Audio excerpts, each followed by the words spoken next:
Kana akkasitti jira. Dhiifa manarraa taa'ate. Yaa obboleessa kiyya. Ni'ima haadha manaa teetii tole.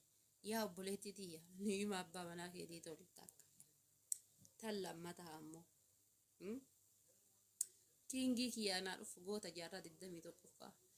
Kan lammataa ammoo yaa shamarran teenna warroonni singilii jirtan. Anillee singiliidha. Waa baay'eetu na qunnama. Waa baay'eetu narra ga'uu danda'a. Hin beeku. Argitanii hin beeku. Nuti dubartoonni yeroo biyya jirru miti yeroo biyyaa baane iyyuu waa baay'ee nurra ga'a. Yeroo biyyaa baane miti yeroo biyya jirru waa baay'ee nurra ga'uu danda'a.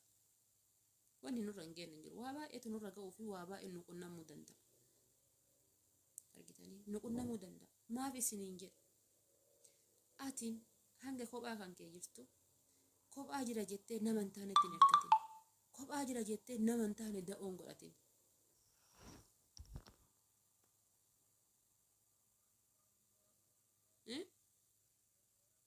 Kophaa jira jettee bakka argine hin dhaabatin. Qarshii tantee dhiiratti hin kennin. Qarshii tantee harka kan kee keessa qabadhu. Ani hanga hadhan sadarkaa ammaa kana wanni nageesse. Hanga sadarkaa amma jiru kana wanni nageesse. Qarshii boorsaa kiyya argitanii miti. Boorsaa kiyya as keessa kaa'achuu. Ilaa ammaa isin mul'isa amma ilaala kun amma jechuun amma sireetiyya jechuudha kun argitanii sireetiyya. As ilaala. Qoyaa isin mul'isa. Walaa dhugaa isiniin jedha bara. Ani wama ofii godhu irraa jiru boorsaa argitanii sireetii tiraasii kiyya jechuudha kun. Boorsaa kiyya laala.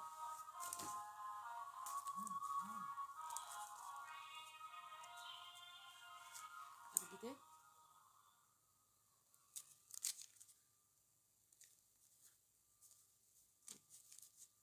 Maaliif gaafa tana eenyu gadi ati?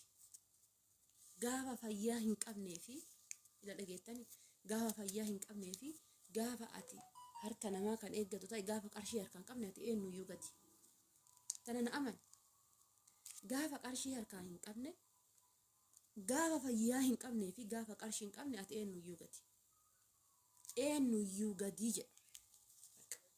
Eenyu fira siif hin ta'u. Anama firri kiyya Ameerikaa fi Awurooppaa kana keessa baay'eetu jira.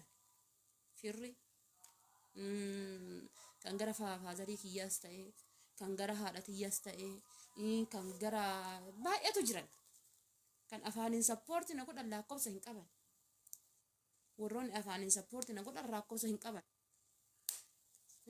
Warri afaaniin sappoortii na godhan lakkoofsa hin qaban. Kan na jaalatu jechuudha. Kan du'ee naaf ka'u baay'eetu jira. Argitanii?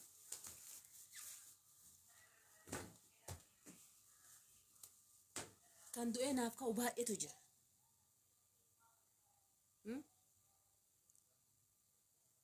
Garuu kan afaaniin waa naa godhu hin jiru. Afaaniin waa naa godhu hin jiru. Ani hiriyyaan qabu. Jireenya kan koo keessatti ani hiriyyaan qabu. Hiriyyaan kiyya Rabbii tokkicha qofa. Hiriyyaan kiyya maal akka ta'e nan beeku. Haati kan koo haati na dhalte ani maal akka ta'e hin beektu. Waan itti maddu qabu. Argitanii? Arsicha. Argitanii? Waan itti himanne qaba. Maaliif? Namni tokko icciiti mataa dhabaastee itti kamasi kun amma kaleessa jarattiin takka suuraa kiyyaaf akka maali gaggara galchitee na arrabsiti yeroo argitan. Namoonni argitan yoo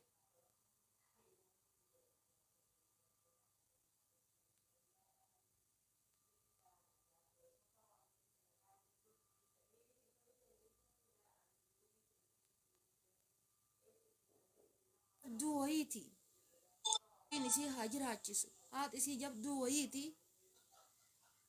Isii dhaltee guddiftee ulfooftee shan keessatti ulfoofteetiin achi booda adaadaan haadhaa gara qoomaa kana jirti. Adaadaan haadhaa gara qoomaa kana jirti. Achitti adaadaa haadhaa bira galtee deette gara qoomaa kanatti. Namni kitaaba atin barreessin iyyuu dhufeetiin kitaaba atin barreessin dubbisa. Argitanii? Ilmi namaa yeroo ammaa kitaaba atin barreessin kana iyyuu dhufee dubbisaa jechuudha. mee fakkeenyaaf yeroo ilaaltan footoshoppii fudhaniitiin asirra hojjetan ni argita jechuudha. Hojii kan kee kan hin taane kana fidanii hojii kan kee godhaniiti sirratti hidhaniitiin jechuudha. Argitanii alhamdulillah kan beekun beeka haati kan kulli haadha jabduudha. Abbaan kiyyallee abbaa jabaadha. Abbaa kashalabbeedhaaf abbaa barandaa buluu fi abbaan kiyya araada hin qabu. Rabbiin urmii isaa na haa dheeressu. Araada kamiin irraayyuu billisa walaa caatii walaa sigaaraa walaa tamboo xuuxuu walaa tamboo hidhii keessa qaatan abbaan kan alhamdulillah araada kamirraayyuu billisa ammas taree deebee hiriyyaa hin qabu abbaan kiyya hiriyyaa hin baay'atu.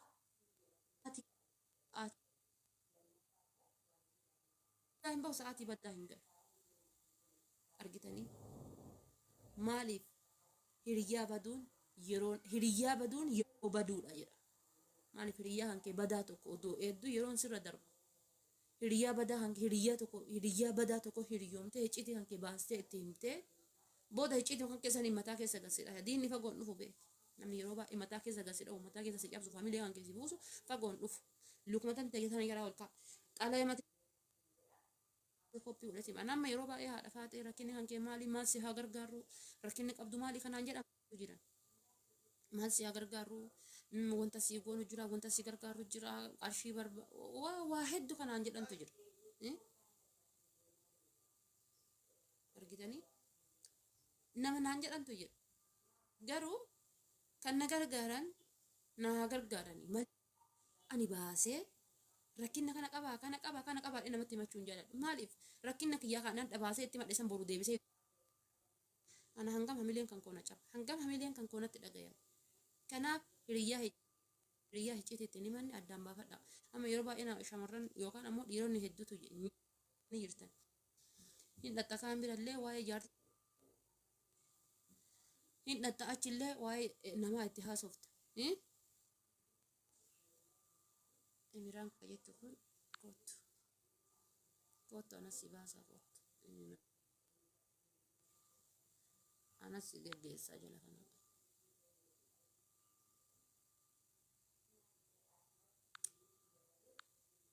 gaafa dhiira taatee nama qixxoofte kottu fooloorsii nama 600 baadhatte jala kanatti aynatama koomenti man tokko koomenti man aynata takkaa barreessa erga dhufeeti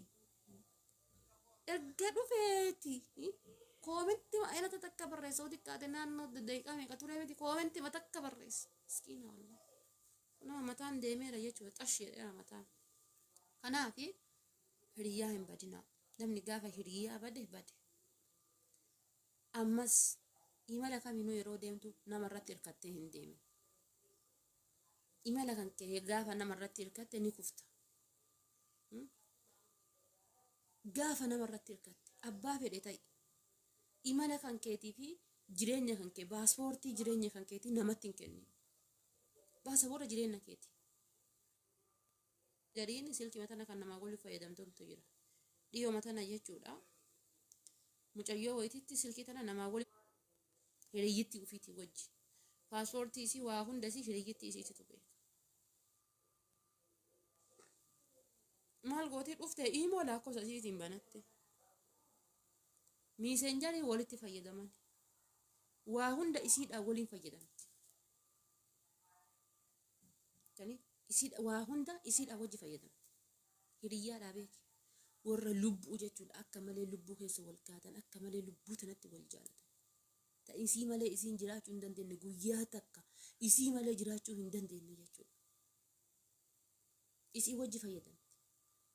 Gaafa kan maal goote icciitii isii suuraa isiin namaa ergitu sagalee isiin namaa kettu waa hunda isiin asii gaalarii keessaa qabdi. Mucaa wayiitu jira akka malee jaaladha jette. Akka malee duutee jaalatti. Lubbuu dhabdee fi qarshii meeqatti baastee yuunivarsiitii keessaa baaftee akka malee taatee jaalatti. Mucaa kana jechuudha. Hin beetti mucaa.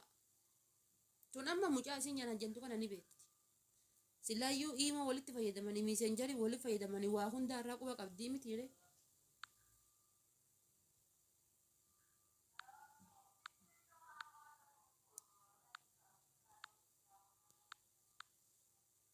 Waa hunda irra fayyadamtii miree quba qabdi. Maal goote sitti fakkaatee absuutee isii irratti argitee suuraa kana nama biyyootitu isa osoo hin taane nama birootiin na erge suuraa kanniinii fi viidiyoo kanniin eenyuuf ergitee jette. Abbaa ergitee beettii mitiire. Uf ajjeesuudhaaf barakiinaa dhuguudhaaf muka laaltee deemti. Uf ajjeesuuf barakiinaa dhuguudhaaf muka laaltee deemti. Lubbuu ofii irratti hammeenya fudhattee jechuudha. Dila kana maaltu nama geessa? Hiriyyaa amanuudha.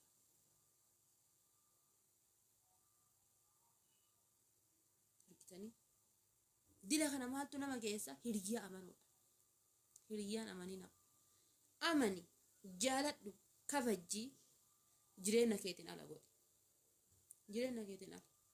Anam silkii tiyya akka namni qaqqabuu fi jireenya kan koo akka namni barumfeetu. Inshaallah abbaa manaa kiyyoo ta'e jireenya kan koo maal akka yaaduuf maal akka godhuu fi ammas jireenyi kan kiyya isa kaleessa darbee maal akka ta'e hin barbaadu. Amma dubartoota gariitu jira. Dhiira tokko walii yeroo laayifii dabarsite dhuftee kanatti illee akkas naa ta'e maal naa ta'e gizee waliin jiru akkas godhee maal ta'e. Yaa habiibti tiyya yaa saafayee tiyya yaa ganamee tiyya yaa moominaa tiyya yaa bintil islaam dabarsitee jireenya kaleessa Abdurrahmaanii walitti dabarsite fiddee hadha Amiinitti nimin ka kaleessa Abdii walitti dabarsite hadha Jamaali dhuftee nimin dhumati bakka icciiti kan kee amma dhiirri gargariin icciiti kan kee akka nama dhadhaa cambiseetti dhadhaa cambisuu ni beektan jedhee yaada warri gara Arsii jechuudha. Arsii ta'e nama yeroo dhadhaa raasaniitiin ka'anii baasanii jedhanii aybii keessaa yookaan ammoo baaduu keessaa fuudhaniitiin akkana cambisan. Jireenya kan kee akkana si cambitee kaatee akkana si laaltee kaatee si dhadhooftee si laaltee kaatee si keessaa fudhatee si biraa deema. Haya inni si dhiise boroo ka biraan si dooba boodaan dhufutillee hin himta. Haya himte saniinis adda baate deebitee ka biraatittillee ni himta. Eega kana ta'e eega akkas himachuun kan kennu oolle deemi miti mana kompiitaraa dhaqiti barreessi waraqaadhaan baay'isiiti raabsika. Mee maalumatu icciitii keessan himachuu isin galche? Faaxee gurbicha tokko tuyyuu mannaan jedhe shamarran jedhe. Shamarrani uma fedhe yoo taate ciisa siree takkitti irra waliin ciisanii fi guyyaa tokko yoo atiin waan takka afirtee waan takka guyyaa takka lama waliin kokolfitee walii wanna jette icciitii jireenya isii ka duraaniin keessa tarte dhiiftee ka haadhaaf abbaa baaftee namatti himtii jedhe. Icciitii haadhaaf abbaa, icciitii obboleessaaf obboleetti. Inshaallah ati heerumte isa jala jirtaa obboleetti tante himee icciitii obboleetti tanteetii itti himuu maaltu si galche? Mee magariin heerumtee dhira tokko jala teette obboleettiin tiyya ijoollee hagana qabdi. Ka ganama biratti hagana dhalte, ka galgalaa biratti hagana dhalte. Na'am inshaallah. Wallaahi waan akkasitti jira. Mee warri waan akkasii isin mudateeru hin jirtanii? Mee maal godhuuf icciitii obboleetti tanteetii sana baasteetti himta? Yaa obboleettii tiyya ani obboleettii waliin dhaladhee miti. Wallaahi obboleettii waliin dhaladhee miti. Rabbiin kun natti ragaadha. Obboleettii oromummaa waliin nu dabaltee iyyuu icciitii isii baasee akkana taate jedhee yeroo dhiiratti haasa'u waan ofii kiyyaa mulqadhee qullaa nama afoo dhaabataan wayii natti fakkaataana. Icciitii obboleetti tanteetii isiin 5 haa dhaltu 50 haa dhaltu 3 haa heerumtu 4 haa heerumtu garaa ufaa baaftu abbaa feete waliin haa taatuuti.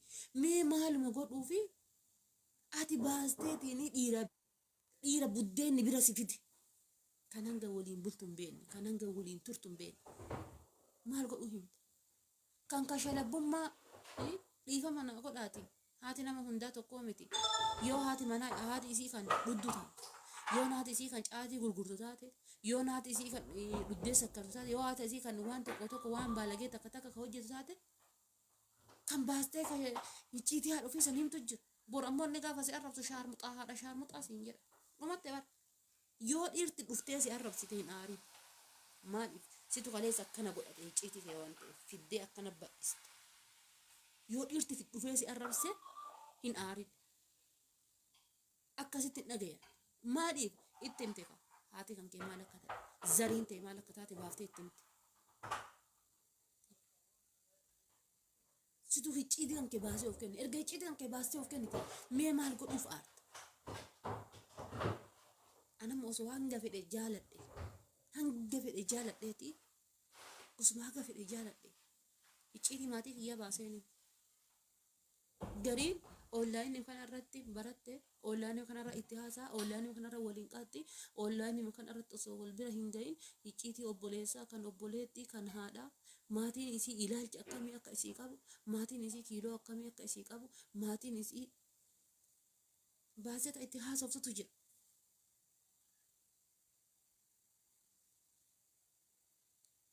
Gaafa dhiirri takka gaafa kiiloo maatii kan keetiif si jidduu jiru barate geemii ajaa'ibaa jidduu sanitti akka taphatu yaaddee ati garuu geemii ajaa'ibaa jidduu sanitti akka inni taphatu yaaddee ati garuu ka maatii kan keerraan dhageenye dhufee akkasii himu yaaddee maaliif hammeenyummaa maatii kan keetii baaftee himatte gatii ta'e hammeenyummaa abbaa keetii baastee himte gatii ta'e maaf iyyaanni kan